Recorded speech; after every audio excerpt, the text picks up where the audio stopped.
Okay, the iPad ran out of memory there and cut that video off, so here's part 2. Unfortunately, I got up to number 7 before I realized that, so I'm going to take you through what I have done here. So here's the end of this one. I think we had gotten to about here. So we have our slopes, and then, we had figured out what the derivative was, and then I have to plug in my 2 points into the derivative to get the slopes, and then write the equations for the tangent lines. And you can pause there for a second if you like. Alright, number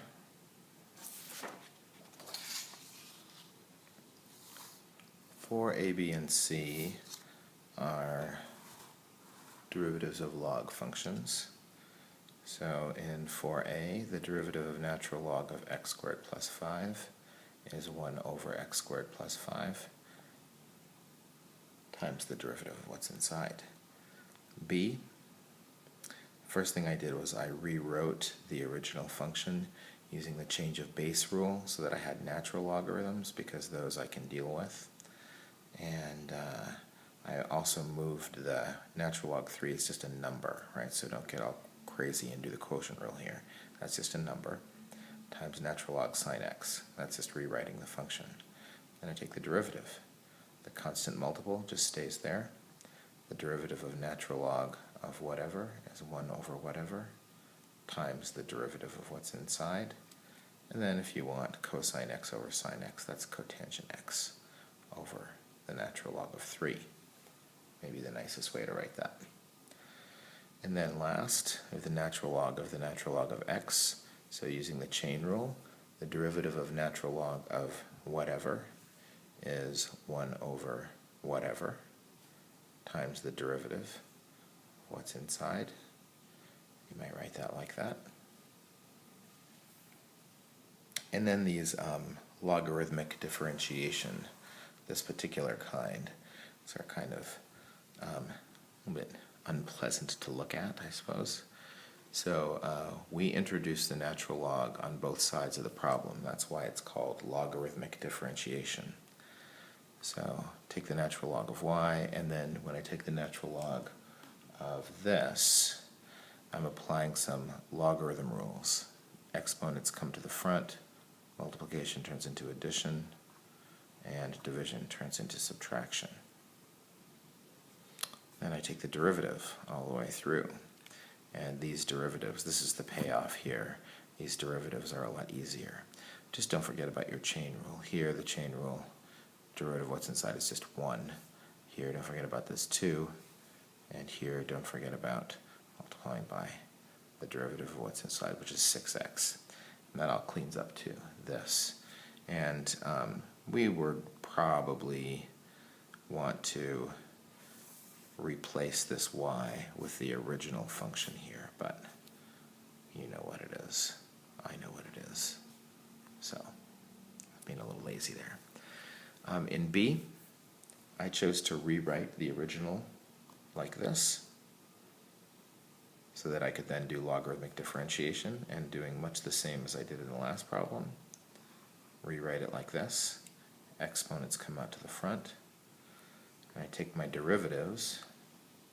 We have this.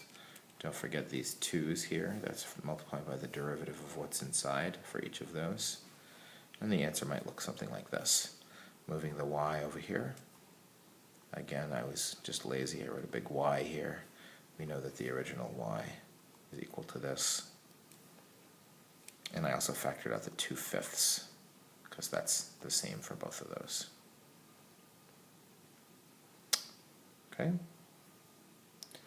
Let's see, then number 6 and 7. I got a little mixed up here, looking back and forth between these, so let's see if I can take you through these in the right order. So here's 6a. The derivative of e to the whatever is e to the whatever times the derivative of whatever, right? That's like the what's inside when you do chain rule with exponential functions. And then 6b is down here, And we did a little sidebar over here before we do 6b. I want to remind you all, we know that if y is equal to e to the x, the derivative of that is e to the x. But what if y is equal to some other number to the x? Well, then by logarithmic differentiation, you could take the natural log of both sides, and that would bring, by logarithm rules, the x could come down to the front. Take the derivative of both sides. Natural log 5 is just a number, so the derivative of a number times x is just that number. And then when I bring the y over to the other side, that's the original here. So we note that when you take the derivative of some other number to the x, like 5 for example, it's almost its own derivative. The derivative of 5 to the x is 5 to the x times natural log 5. There's like a little adjustment factor here. And also you might note that if it's e to the x, then that would be times natural log of e, but the natural log of e is just 1. So that's when you really get a function that is its own derivative, which is cool. So remembering that, when we look back over here, I have the function f of x is equal to 5 to the x squared plus 1. Well, the derivative of 5 to the something is 5 to the something times the natural log of 5, because it wasn't e, and then times the derivative of what's inside, because that wasn't just an x. And then the last one for number 6, if f of x is equal to sine of 2x, the derivative of sine of whatever is cosine of whatever times the derivative of what's inside. And like we were just talking about, a natural log 2, that's the adjustment factor for the derivative of 2 to the x. All right, now 7a, just a pretty simple inverse trig derivative. The derivative of sine inverse of whatever is 1 over the square root of 1 minus whatever squared. So x squared squared would be x to the 4th. And then I multiply by the derivative of what's inside. And then here's 7b and c up here. Tangent inverse, derivative of tangent inverse of whatever is 1 over 1 plus whatever squared, and e to the x squared is e to the 2x. Can think about that algebra for a minute. I need to recognize that, times the derivative of what's inside, which is just e to the x. All right, 7c, y equals the cosine inverse of x to the 1/3. I rewrote the cube root as to the 1/3 power here.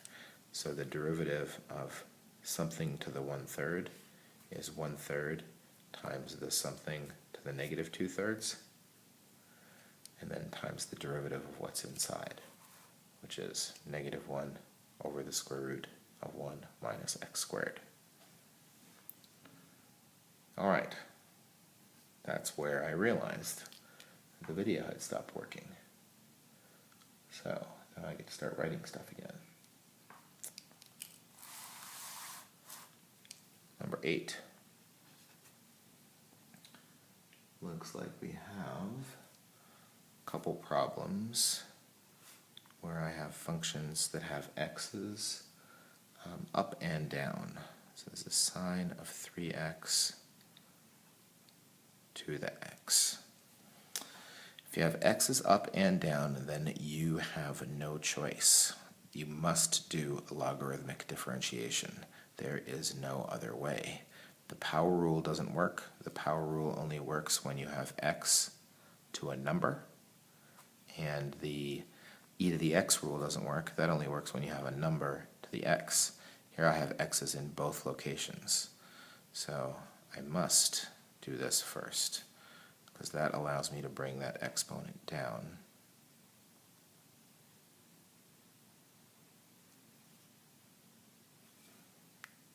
So derivative here, 1 over y dy dx is equal to, I've got the product rule here. The derivative of the first is 1 times the second plus the first times the derivative of the second. The derivative of natural log of whatever is 1 over whatever times the derivative of what's inside. The derivative of sine whatever is cosine whatever times the derivative of what's inside that, right? And then let's simplify that. So d by dx is equal to the original function. I'm not going to be lazy this time.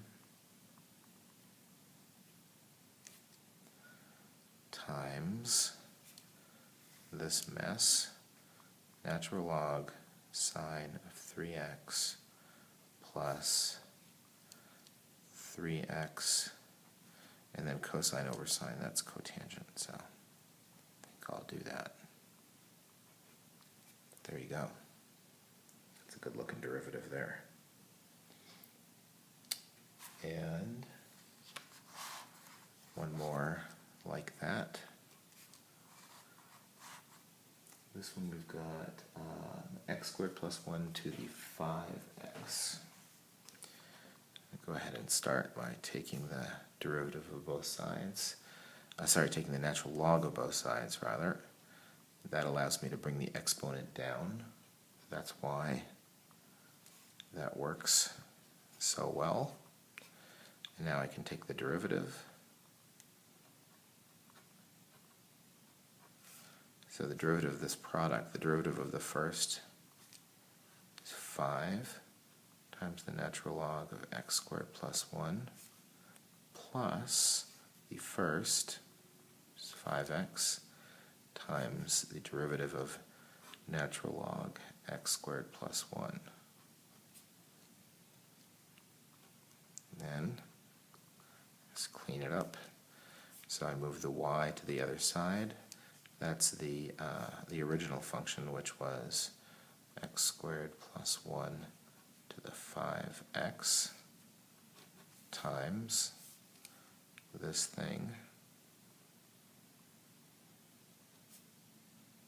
See, 5x times 2x is 10x squared over x squared plus 1. There it is. All right, looks like we got a couple L'Hopital's coming up here. So number 9a, where'd it go? There it is. This is a problem that could be done using L'Hopital or recognizing the definition of the derivative. I think I'll just recognize the definition of the derivative. Seems like a very knowledgeable and sophisticated way of dealing with this.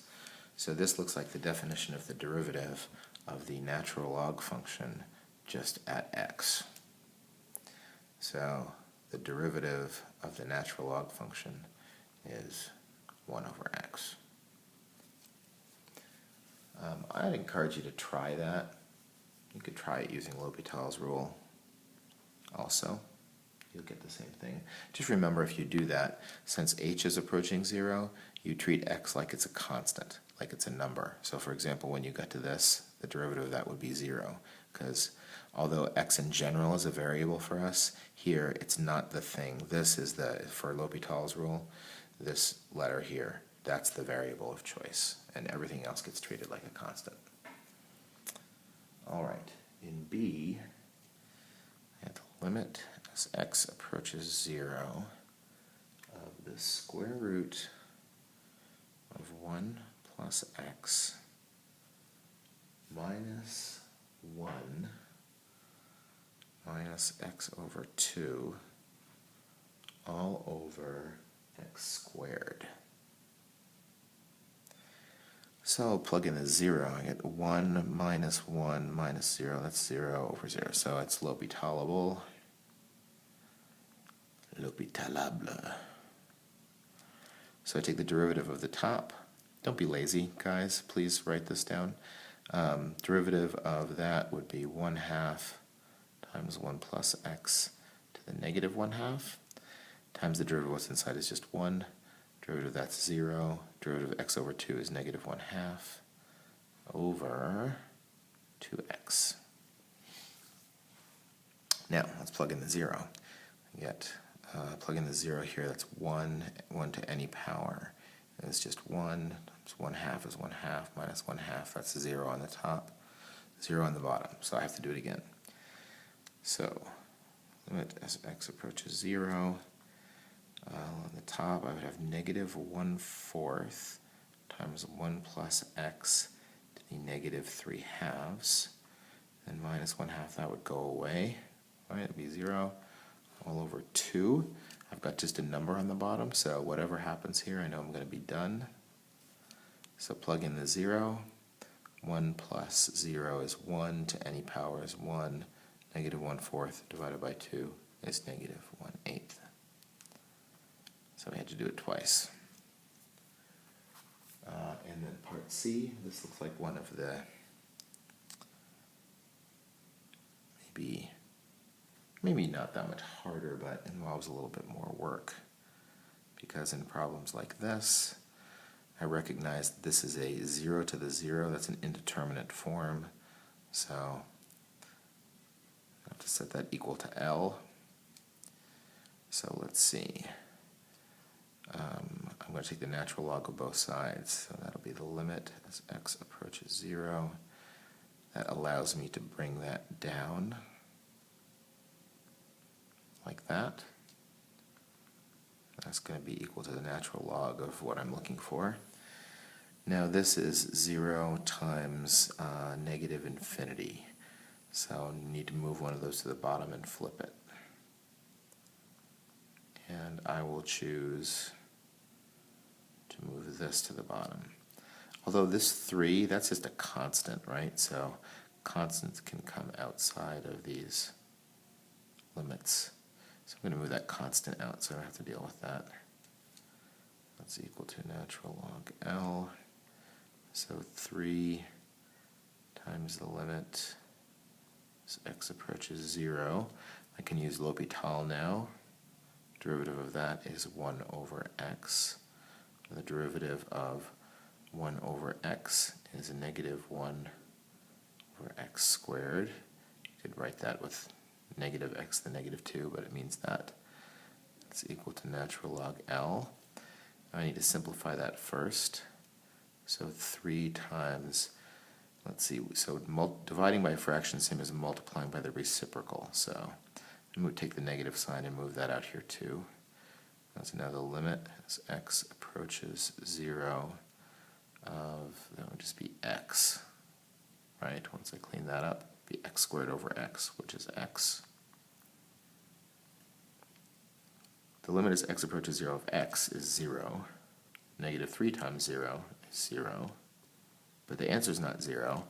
The answer is e to the 0, which of course is 1. So all that is to get 1. And then last, we have a couple of, just to remind us how to do these derivatives of inverse functions. So we want to find the derivative of the inverse of each of these functions at x equals 2. So that means the original function, which in this first problem is equal to x to the 1/3 plus x to the 2/7. So x to the 2/7. And then I have the inverse of that, which is who knows what. Okay, so I want to find the derivative of the inverse when x equals 2. That's at the point 2 comma something. Well, if that's the point 2 comma something, the corresponding point on the inverse is the point something comma 2. So we have to figure out what would you have to plug into this function to get 2. And we always try easy numbers first, like 0, 1, negative 1. If I plug in 1 into this, I would in fact just get 2. Right? So the corresponding point on this function and its inverse is 1, 2, and 2, 1. So that means if I can find the derivative of this at 1 and flip it over, that will be equal to the derivative of this at 2, and that's what I'm looking for. So f prime of x is equal to 1/3 x to the negative 2/3 plus 2/7 x to the negative 5/7, and when I plug 1 into that, I just get 1/3 plus 2/7, which is 10/21.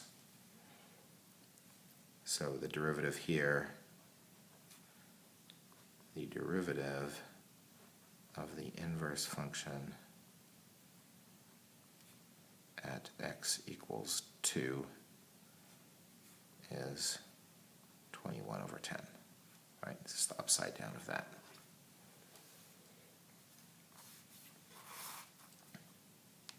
And then last, we've got a function 2 to the x plus 1. And I want to know what's the derivative of that at the point 2 comma whatever. So that means over here I'm going to plug in something comma 2. I didn't mess around with that. 1, if I plugged 1 in, that would give me 3. That's no good. If I plugged in 0, 2 to the 0 is 1 plus 1. There you go. So 0, 2. And then here, so those are the corresponding points on the function and its inverse. So if I can find the derivative at this point, that's the upside down of the derivative at this point. So I'll take the derivative, f prime of x. The derivative of 2 to the x is 2 to the x times the natural log of 2. Derivative of 1 is 0. So the derivative at the point where x equals 0 is 2 to the 0 times natural log 2, which is just natural log 2, because anything to the 0 power is 1, except for infinity. And then, if I bring that over here, the derivative of the inverse function at x equals 2 is just this flipped over.